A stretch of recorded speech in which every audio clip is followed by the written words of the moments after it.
പ്രിയപ്പെട്ട സുഹൃത്തുക്കളെ, എല്ലാവർക്കും മെയ് ദിന ആശംസകൾ നേരുകയാണ്.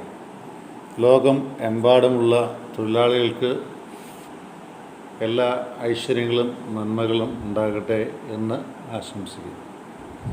അതോടൊപ്പം തന്നെ മെയ് ദിനത്തിൻ്റെ തുടക്കം എവിടെയെന്ന് വെച്ച് കഴിഞ്ഞാൽ യുണൈറ്റഡ് സ്റ്റേറ്റിലാണ് ഹേ മാർക്കറ്റ് അഫെയർ എന്നറിയപ്പെടുന്ന ഒരു സംഭവം ഉണ്ടാകുകയും അത് ചിക്കാഗോയിലാണ് നടക്കുന്നത്.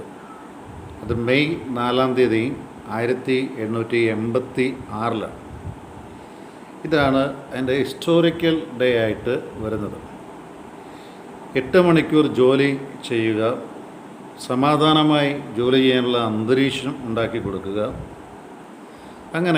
ഇങ്ങനെ സമാധാനപരമായി 8 മണിക്കൂർ ജോലി ചെയ്യണമെന്നുള്ള ഒരു റാലി അവർ നടത്തുകയുണ്ടായി. ഈ റാലിയിൽ ഒരു ബോംബാക്രമണം ഉണ്ടായി. ഈ ബോംബാക്രമണത്തിൽ പോലീസുകാർക്കും സാധാരണക്കാർക്കും ജീവൻ നഷ്ടപ്പെടുകയും കുറേ പേരെ പ്രോസിക്യൂട്ട് ചെയ്ത് അല്ലെങ്കിൽ ശിക്ഷിച്ചു, ചിലരെയൊക്കെ തൂക്കിക്കൊല്ലപ്പെട്ടു. അങ്ങനെ കുറേ ജീവൻ നഷ്ടങ്ങൾ ഉണ്ടായി ആ കാലഘട്ടത്തിൽ. എന്നിട്ട് 1889 ഇൻ്റർനാഷണൽ സോളിഡാരിറ്റി കോൺഫറൻസ് അത് ഡിസൈഡ് ചെയ്തു. ഇൻ്റർനാഷണൽ സോഷ്യലിസ്റ്റ് കോൺഫറൻസ് അത് ഡിസൈഡ് ചെയ്തു മെയ് 1 ഇൻ്റർനാഷണൽ വർക്കേഴ്സ് ഡേ ആവണം എന്ന് തീരുമാനിച്ചു. ഹേ മാർക്കറ്റ് അഫെയറിൻ്റെ ഓർമ്മയ്ക്കും ലോകമാസകലമുള്ള തൊഴിലാളികളെ ആദരിക്കുന്നതിൻ്റെ ഭാഗമായും മെയ് 1 തൊഴിലാളികളോടുള്ള ഐക്യദാർഢ്യത്തിൻ്റെ ദിനമായും സ്നേഹത്തിൻ്റെ ദിനമായും ലോകം ആസകലം ആചരിച്ചു വരുന്നു. ഹ്യൂമൻ റൈറ്റ്സ്, എസ്പെഷ്യലി ജോലിക്കാരുടെ റൈറ്റ്സ്, തൊഴിലാളികളുടെ റൈറ്റ് എന്താണ് എന്ന് അവരെ മനസ്സിലാക്കി കൊടുക്കുക, പിന്നെ അവരോടുള്ള ഐക്യദാർഢ്യം പ്രഖ്യാപിക്കുക. ഇതാണ് ഇതിൻ്റെ പ്രധാനപ്പെട്ട 2 ലക്ഷ്യങ്ങൾ. ഇത് എങ്ങനെ ആഘോഷിക്കാമെന്ന് ചിന്തിച്ചിട്ടുണ്ട് പലരും. അതിലെ പല രാജ്യങ്ങളിൽ പല രീതിയിലാണ് നടത്തുന്നത്. പരേഡ് നടത്തുക, അവരോടുള്ള ഐക്യദാർഢ്യം പ്രഖ്യാപിച്ചവരോടൊപ്പം ചേർന്ന് നിൽക്കുക, പ്രസംഗങ്ങൾ നടത്തുക, തൊഴിലാളികളെക്കുറിച്ചും തൊഴിലിൻ്റെ മഹാത്മ്യത്തെക്കുറിച്ചും അവർക്ക് കിട്ടേണ്ട വേതനത്തെക്കുറിച്ചൊക്കെ പ്രസംഗം നടത്തുക, പിന്നെ തൊഴിലുടനുബന്ധിതമായ പാട്ടുകൾ നടത്തുക. ഇപ്പം നമ്മുടെ ഒരു സിനിമയില്ലേ, സർവ്വരാജ്യ തൊഴിലാളികളെ സംഘടിക്കുവിൻ എന്നൊരു പാട്ടൊക്കെ, നമ്മൾ കൊയ്യും നമ്മുടെ വയലുകളെല്ലാം നമ്മുടേതാണെന്ന് ഓർത്തുള്ളൂ. ഇത് നമ്മുടെ നാട്ടിലെ പാട്ട്.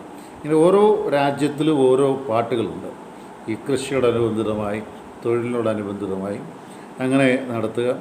ബാനറുകൾ പ്രദർശിപ്പിക്കുക, റാലി നടത്തുക. പിന്നെ ഇന്ന് പൊതു അവധി കൊടുക്കണമെന്ന് നിശ്ചയിച്ചേക്കണം. എന്നാലും ഇന്ന് കേരളത്തിൽ തന്നെ പല സ്ഥാപനങ്ങളും ഇന്ന് പ്രവർത്തിക്കുന്നുണ്ട് എന്നുള്ളത് സത്യമാണ്. പിന്നെ സിംബോളിക് ആക്ഷനായിട്ട് ചുവന്ന വസ്ത്രം ധരിക്കുക. തൊഴിലാളികളുടെ പൊതുവസ്ത്രം ചുമപ്പ് വസ്ത്രമാണ്. അപ്പോൾ ചുവപ്പ് വസ്ത്രം ധരിക്കുക. സാമൂഹിക കൂട്ടായ്മകൾ, ചെറിയ ഗ്രാമങ്ങളിൽ സാമൂഹിക കൂട്ടായ്മകൾ കൂടി അവരുടെ കാര്യങ്ങൾ ചർച്ച ചെയ്യുക, അവരുടെ അവകാശങ്ങൾ എന്തെന്ന് മനസ്സിലാക്കുക. ഇത് പല രാജ്യങ്ങളിൽ ഞാൻ നേരത്തെ പറഞ്ഞതുപോലെ പല രീതിയിലാണ് ആഘോഷിക്കുന്നത്. മെയ്പോൾ ഡാൻസിങ് എന്നൊരു ഡാൻസിങ് ഉണ്ട്. അവരുടെ കലാരൂപമനുസരിച്ച് അവരുടെ ദേശത്ത് ആ മെയ്പോൾ ഡാൻസിങ് നടത്തും. നല്ല ആഘോഷമായിട്ടാണ് അവർ നടത്തുന്നത്. അതോടൊപ്പം തന്നെ ഫ്ലവർ ക്രൗൺ ആൻഡ് ഗാർലൻഡ്സ്, അതായത് കിരീടം വെക്കും, പൂ വെച്ചുള്ള കിരീടം വെച്ചുകൊണ്ട്.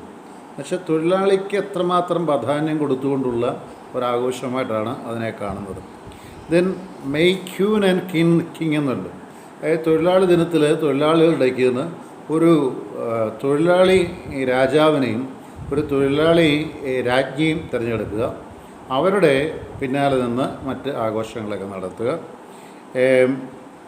അതോടൊപ്പം തന്നെ ഇതൊരു മെയ് ഡേ ഒരു ഫെയർ ഫെസ്റ്റിവലാക്കി തീർക്കുക. അതായത് ഒരു നല്ല ആഘോഷകരമായ ഒരു സന്തോഷകരമായ ആഘോഷമാക്കി എടുക്കുക. ദെൻ US-ലാണെന്ന് തോന്നുന്നു, യുണൈറ്റഡ് സ്റ്റേറ്റിലാണെന്ന് തോന്നുന്നു, മെയ് ബാസ്ക്കറ്റ് എന്നൊരു സംഭവമുണ്ട്. അതായത് നമ്മുടെ നൈബേഴ്സിൻ്റെ വീട്ടിലോ നമ്മുടെ വീട്ടിലോ ഒക്കെ മെയ് ബാസ്ക്കറ്റ് കൊണ്ട് അവരുടെ വീടിൻ്റെ പടിയിൽ വെക്കുകയോ അല്ലെങ്കിൽ അവിടെ തൂക്കിയിടുകയോ ചെയ്യുക.